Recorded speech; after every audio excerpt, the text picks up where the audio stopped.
Bien, entonces decíamos antes de la pausa que el tema es crecimiento económico y empleo formal en particular, y la nota de la que hablábamos de Luis, la de Luis, no del gato por liebre, que se llama Los hijos del chorreo, plantea que si bien ha habido este crecimiento económico, el empleo formal no ha ido aparejado a ese crecimiento. ¿Por qué razones? Bueno, la paradoja tiene que ver con la capacidad que tiene el mercado de absorber a los trabajadores, pero en buena cuenta también con la predisposición que tienen las personas para hacerse formales en un primer momento. Entonces, cuando dices la predisposición, ¿te refieres a una predisposición psicológica? ¿O qué? No es una predisposición psicológica, digamos que es la intención, o sea, estar de acuerdo, sentir qué es lo adecuado, qué es lo que hay que hacer, qué es lo que corresponde, digamos, ¿no? Entonces, hay mucho de eso en el tema informal, pero también hay un tema de costos y todo que creo que discutido. ¿No estás de acuerdo tú con la explicación acerca de que la informalidad en el fondo se produce porque los costos de la formalidad, los costos de acceso a la legalidad son excesivos? Esa es una parte de la explicación. Esa es una parte de la explicación. Pero la otra es que, más allá del tema del costo en general, de poder acceder, está lo que te está diciendo, esta disposición de las personas a ser formal por lo que representa, ser formal. Pero para quedarnos en la tesis del blog, el post del blog, lo que dice básicamente es esto. Si la economía crece a la velocidad que crece, el 80% de los trabajadores son informales y tenemos que una gran parte de la formalidad, o sea, mejor dicho, el crecimiento se explica por las empresas formales, hay un descalce. Significa que las propias empresas formales más grandes se alimentan de la informalidad. O sea, la fuerza de trabajo que utilizan no solamente es la formal, sino también la informal. O sea, no solamente es el informal que no le paga a sus trabajadores las vacaciones, o sea, no, hay todo un mecanismo de informalidad dentro de la formalidad. Esa es la contradicción enorme. Pero, perdón, esto parte de la idea de que la gente es formal o informal en términos absolutos. No hay personas que dedican parte de su tiempo a actividades formales y parte de su tiempo a actividades informales. Por ejemplo, también existe la figura de la cuarta quinta, que uno la conoce, claro. Y una más fácil aún, que se trabaja con los profesionales libres o independientes libres, en los que no tienen ningún beneficio, digamos, no presentan ningún recibo, no pagan ningún... Pero sin embargo, por ejemplo, no mantienen una relación de dependencia directa con una entidad para la cual trabajan, pero se les paga por un recibo por honorarios porque no se les... O sea, es decir, si uno tuviese que describir el tipo de trabajo que realizan, ese trabajo en otra circunstancia, la ley sería igual que un trabajo formal, así es. Y sin embargo no se le conceden los beneficios laborales. ¿Qué dices sobre esta paradoja, Miguel? Mira, yo creo que hay que investigar más esta paradoja, porque mucho de lo que dice el señor es cierto, pero veamos otras cosas. La economía formal peruana a precios del 2007, o sea, utilizando los precios del 2007 y la estadística que se levanta el año 2007, desde 1990 al presente hemos crecido como economía 3 veces. El PBI per cápita ha crecido 2.5 veces. Pero como el caballero dice, los niveles de formalidad de la economía peruana no han crecido a esos niveles. ¿Por qué? Porque teniendo estos resultados económicos, 3 de 4 trabajadores son informales, no tienen protecciones, no tienen seguro, no tienen CTS, etc. Pero esto también hay que ir de la mano en que no solamente la economía se ha vuelto más informal, la economía peruana también se ha vuelto más delictiva, o sea, más ilícita. O sea, hay informalidades e informalidades. Claro, hay actividades legítimas, pero que se desarrollan informalmente. Así es. Y hay otras que se desarrollan informalmente porque son ilegales. Así es. Entonces, digamos, los niveles de producción de cocaína en el Perú, lo que teníamos hasta 1990 era la producción de pasta básica. Ahora exportamos cocaína en containers. Tenemos minería informal a lo largo y ancho del país, tenemos tala ilegal, tenemos un contrabando, toda la zona sur del Perú. Entonces, toda esta actividad ilícita también emplea gente, pero no das ningún tipo de... Pero no está en las cuentas nacionales. Sí están, lamentablemente sí están, porque por angas o por mangas pagan algún tipo de impuestos. Por ejemplo, tú puedes ser... Compran gasolina. Compran gasolina, por ejemplo, los impuestos indirectos, no directos, impuestos indirectos, y participan de las cuentas nacionales. Entonces, es cierto, hemos crecido un montón, en promedio el bienestar de los peruanos es 2.5 veces mejor, pero el ritmo de crecimiento del empleo formal, si bien a julio de este año hemos crecido 55 meses seguidos creando empleo formal a tasa de 2-3%, no es suficiente para cubrir a toda la masa de trabajadores. Ahora, la gran pregunta sería ¿qué está pasando con la institucionalidad en el Perú para que a pesar de estos niveles de crecimiento, la sociedad no llegue a un acuerdo, un contrato social para mejorar las condiciones de los trabajadores? Entonces uno puede decir, bueno, es que no tienen derechos porque nadie los representa, pero los sindicalistas son menos del 10% de los trabajadores. Entonces por ahí todo lo que es manejo sindical... Hay una cosa que es, creo que, una forma bastante gráfica de representarlo, ¿no? Y vamos a decirle el Banco X. El Banco X le va súper bien. El Banco X consume montones de recursos y tiene montones de proveedores. Entre los proveedores a los que contrata el Banco X, tienen subproveedores, evidentemente. Y la mayoría de esos subproveedores probablemente no tienen ningún contrato directamente con el proveedor directo del banco, pero trabajan bajo un régimen de, ¿cómo se llama? Cuando es subordinado. O sea, tiene un horario de trabajo, tiene un jefe, tiene una estación de trabajo y todo lo demás, y gana por un recibo por horarios. Eso, que se dice normalmente es informal, es ilegal. Eso es de plano ilegal. Y pasa muchísimo. Entonces, esa escondida en este tipo de relaciones de trabajo, claro, el banco te puede decir, bueno, yo no sé con quién contrata mi proveedor, pero alrededor del mundo la tendencia es que tú te tienes que empezar a hacer cargo. ¿Con quién contratas? ¿Quién es tu contraparte? ¿Quién está detrás de tu contraparte? ¿A quién le compra? ¿Cómo compra? ¿En qué calidad compra? ¿Cómo trata a sus trabajadores? ¿Cómo se relaciona en general? Porque eso es parte del tema de la buena gobernanza, ¿no? Sí, pero digamos, en ese tema el primer ilegal en el Perú es el Estado peruano. Porque el Estado peruano contrataba, me acuerdo, por servicios proveedores personales. Que a su vez... No, servicios personales y después ahora se llaman CAS. Pero son gente que a duras penas les han concedido ciertos derechos parcialmente porque no tienen vacaciones de 30 días, tienen vacaciones de 15 y cosas por el estilo. Sí, pero o sea, decir, pero él tampoco hace, no es una solución. Pues, ¿no? O sea... Sí, ¿y tú crees que esta circunstancia de que las empresas formales utilicen tanta mano de obra, tantos bienes y servicios provistos desde la informalidad, lo hacen porque son perversos y porque no quieren pagarle más y no quieren darle beneficios sociales a la gente, o porque hay un razonamiento económico detrás de eso? Porque es más barato, punto. Porque es más barato. En realidad podrían distraer parte de sus ganancias en eso y seguiría siendo negocio y seguiría existiendo, digamos, esa vamos a quedarnos fuente de con trabajo. el ejemplo del Banco X. Ya. El Banco X tiene un ROE de 40%. Y el año pasado ha sido de 20 y algo, 25, 26 de repente porque la cosa ha venido, ¿no? Y ha tenido que provisionar porque el crédito... Posibles malas deudas. Exactamente, ¿no? Entonces, pero igual es un margen gigantesco, gigantesco. Entonces, no sé cuánto podría ser realmente si tuvieran que forzar a todo el mundo a que trabaje formalmente y pagar lo que eso cueste. ¿No has hecho un cálculo? El cálculo exacto no lo he hecho porque el número es ya, o sea, es como... ¿Y tú crees que ellos no lo han hecho? Sexo de Los Ángeles. ¿Ah? No es el Sexo de Los Ángeles, pero ¿tú crees que estas empresas, cada una de ellas, no hace un cálculo de qué tan caro les sale evadir la ley versus qué tan caro les sale cumplirla? Es que no se evadir la ley directamente, o sea, en el sentido de que tú te estás mirando por otro lado. Otra vez, el Banco X no está evadiendo la ley. El Banco X contrata a un proveedor que a su vez tiene sus proveedores y esos son los que probablemente no cumplen la ley como deberían. Es más, proveedores,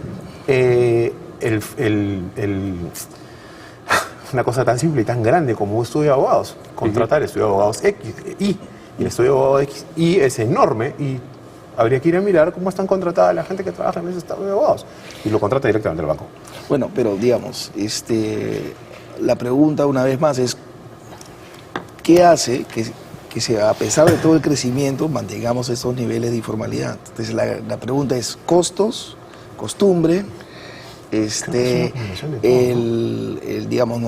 ciudadano que se ve inmerso en este pago de impuestos, lo ve algo muy engorroso, muy difícil, no ve que los impuestos que paga se reflejan en los servicios públicos que recibe.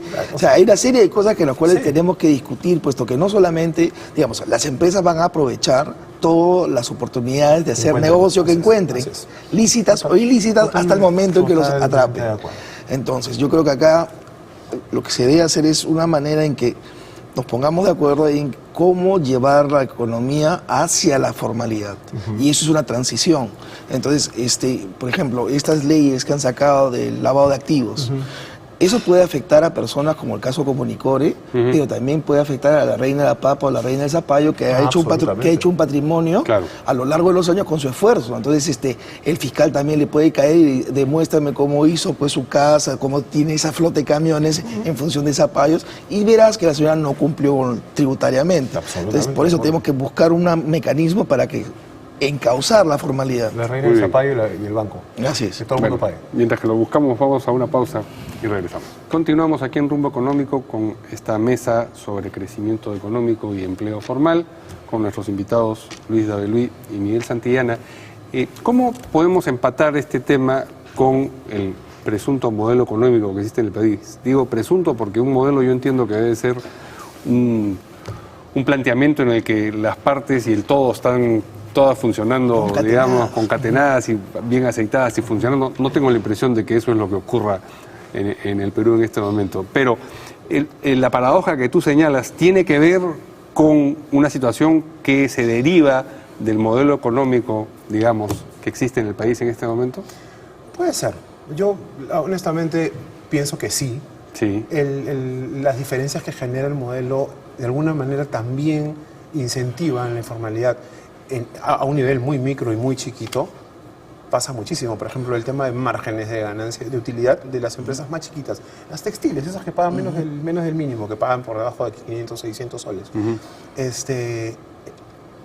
Los ratos de retorno a esas empresas chiquitas son enormes. No hay ningún incentivo para que ese señor le pague menos del mínimo a estas otras personas. Porque esto de repente va a sonar medio panfletario, pero todo se ha subordinado a la obtención de una utilidad. Y en la medida en que tú subordinas toda la obtención de una utilidad, todos tus esfuerzos, todos tus recursos se dirigen en ese sentido. Lo que él decía hace un rato. Si tú como empresario, como empresa, tienes la posibilidad de hacer dinero, incluso a costa de infringir la ley hasta que te pesquen, lo vas a hacer. Entonces es un poco todo eso.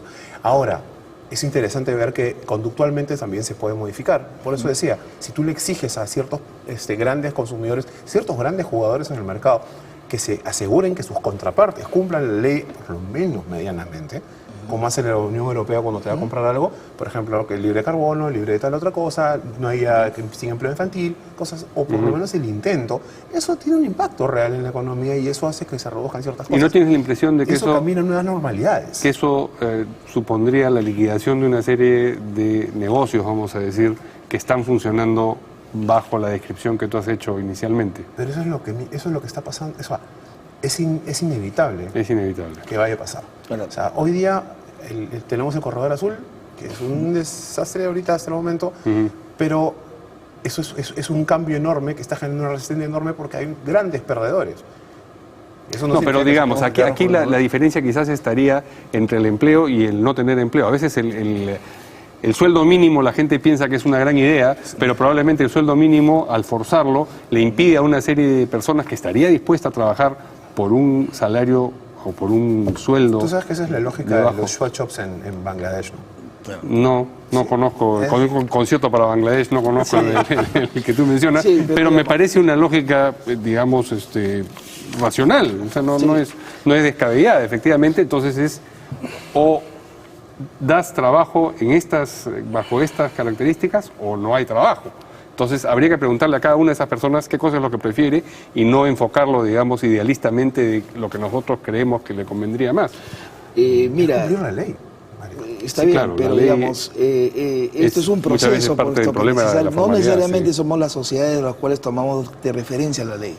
O sea, yo entiendo que es un objetivo de bienestar social y de vivir en comunidad, tener esas categorías de empleo y de derechos, pero estamos en una sociedad en evolución, entonces lo que tenemos que hacer es darnos cuenta qué herramientas utilizamos para llegar a ese punto. Puesto que si nos adelantamos y ponemos las normas y nos encaprichamos en ciertas normas, lo que vas a generar son niveles de desempleo porque vas a desincentivar a las empresas para contratar. Entonces, a lo que iba es cierto lo que tú dices, la sociedad peruana se ve forzada en este mundo globalizado a formalizarse, nos guste o no nos guste. ¿Por qué?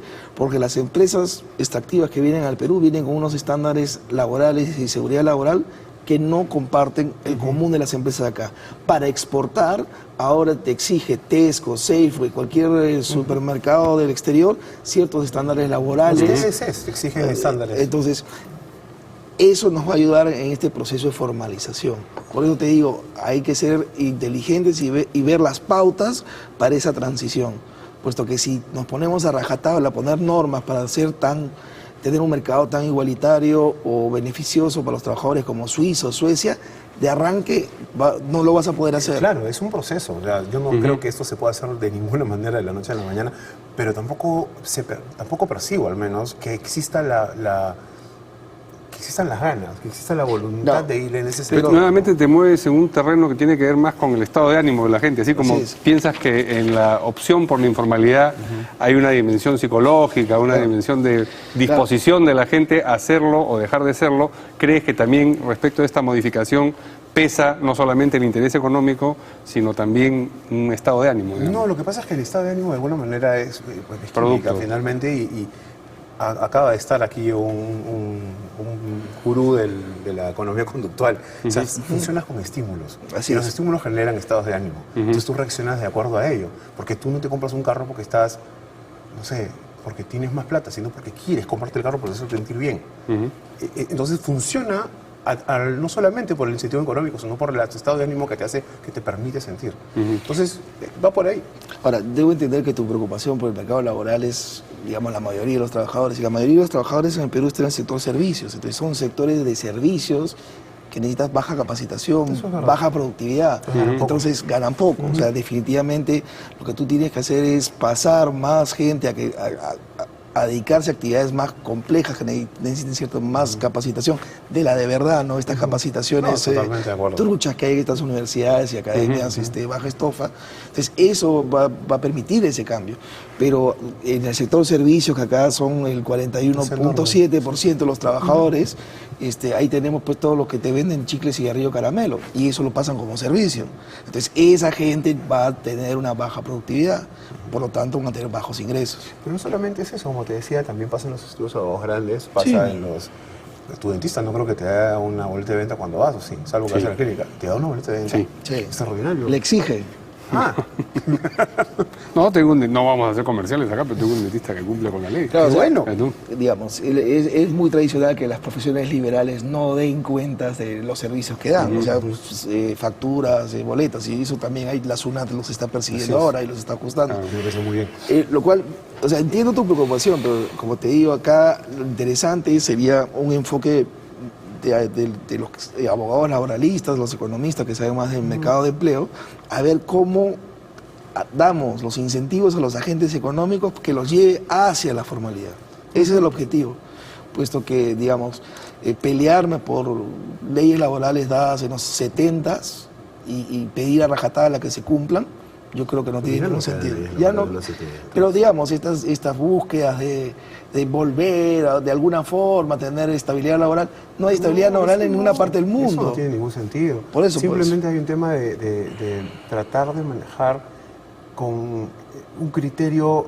¿Tú te refieres a vacaciones, CTS? Cosas así, y que ni siquiera tienen que ser completos seguro, al 100% porque es imposible. Tú no puedes cargar de un día para otro la empresa y decirle... ¿Y cómo se modula ese prorrateo, digamos, de la concesión de lo que se entiende como beneficios sociales? ¿Hasta dónde en este momento sí es legítimo? Se trabajó en una ley de MIPES, no sé si lo recuerdas, que tenía un esquema de ingreso gradual a los servicios. Nunca no se cumplió, nunca terminó de reglamentarse. Fue un fracaso. O sea, está ahí, pero no funciona. Pero tomemos esa norma, pues, o sea, ahí hemos avanzado en algo. Entonces, ¿por qué no hacemos que las leyes MIPE se apliquen a empresas que facturan hasta 10 millones de soles? Entonces, en vez de ver si es MIPE en función del número de trabajadores, verlo hasta por su nivel de ventas. Entonces, yo creo que eso sería un nuevo enfoque y liberarías un montón de fuerza y de cargas. Pero sí te acuerdas que cuando las MIPES empezaban a crecer y empezaban a vender por encima de eso, se partían. Claro, pero digamos... Para vender menos y que no estar afectadas al digamos, estamos hablando de MIPES que en general llegan al 1 millón, 2 millones, y y hacían lo que tú decías. Entonces, subámosle el techo a 10. Entonces, eso te permite una mayor liberalidad y... Cuando sea y más grande, más difícil partirse. por supuesto. Y por otro lado, poco a poco los vas encauzando a formalizarse. Porque además, mira, toda esta gente, o sea, el mercado peruano para exportación, todavía estamos en pañales. Y si quieres exportar y participar de ese mundo, vas a tener que formalizarte, vas a tener que dar facturas, vas a tener que dar garantías, vas a tener que dar seguros. O sea, eso es lo que viene. Entonces, como te digo, es cómo hacemos ese proceso más fácil. Hay que hacerlo más fácil también, porque en realidad lo que estás diciendo es tan simple como ahora, ¿no? Todos los menores de 40 años independientes iban a tener que pasar una boleta complicadísima con 4 IPMs más, y tú querías que paguen, pero se lo haces más difícil. O sea, el incentivo es perverso. Totalmente. Claro. Y eso pasa a todos los niveles de formalidad. O sea, El, no solo es una el cuestión... costo de acceso y de mantenimiento de la legalidad es uno de los estímulos a permanecer en informalidad, lógicamente. Entonces, Claro. si el problema es la complejidad, hay que hacerlo lo más simple. O sea, yo creo que eso es Complejo y caro. el sentido común que debe aplicarse para reformar esto. O sea, hacerlo más simple, menos oneroso, y que las personas con el nivel educativo que tienen puedan cumplirlo. Porque tú le pides un montón de papeles y complejidades a gente que no está preparada. Sí. Bueno, yo mismo no puedo pagar impuestos sin contador, es imposible. Muy bien, vamos a ir una pausa antes de despedir el programa.